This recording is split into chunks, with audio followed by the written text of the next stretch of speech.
Archaeologists have uncovered the best preserved Bronze Age dwellings ever found in Britain during an excavation at Must Farm Quarry in Cambridgeshire.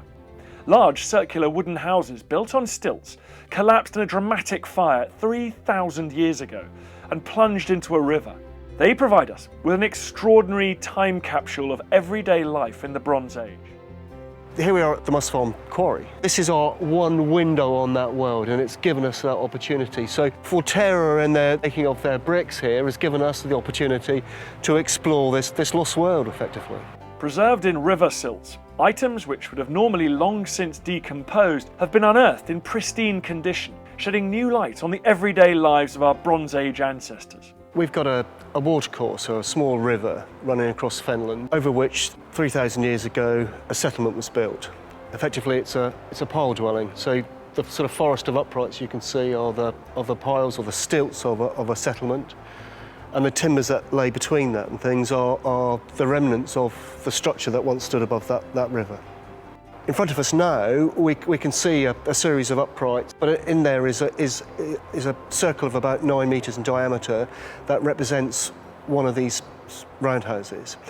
And what's so impressive about it is that we can see all of its uprights, but also we have what appears to be the sort of spokes of the wheel, which is the roof timbers collapsing down on top of it as well. And there's this sort of intriguing sort of bump in the middle where the apex of the roof has collapsed and things, suggesting that there's going to be the contents of the house as well. So we're in this sort of unique and fantastic situation where, as prehistorians working in Britain, we're getting to see a Bronze Age dwelling as pristine as we're ever going to see one, and in an equivalent kind of preservation that perhaps our colleagues in the sort of Swiss Lake villages would be finding more regularly and that we only ever dreamt about finding.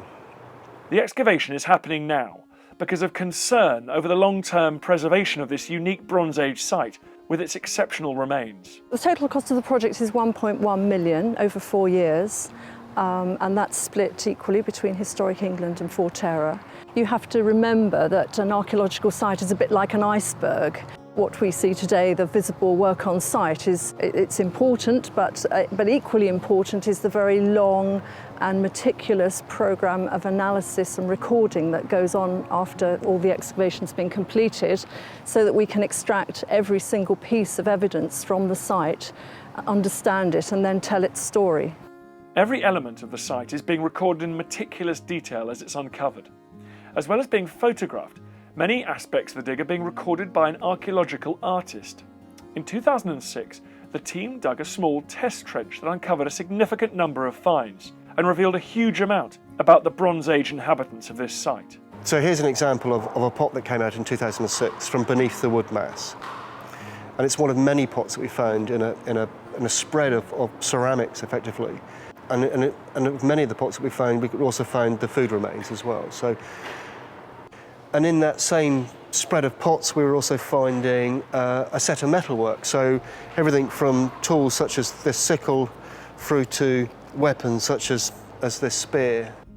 The team is hoping to excavate many more similar finds in the silt beneath the collapsed building timbers. So we're down in the wood mass, and as we start to take away the collapsed timbers and things, we'll start to see the objects that came from these dwellings, from these structures. And here we have in front of us some of the pots that have collapsed down. We've got a pot rim just starting to show there. Got what appears to be a wooden bucket or barrow coming up there, and another pot just here as well. So it's the household goods, effectively, within the structure dropping into the sediment and caught beneath that charred timber mass.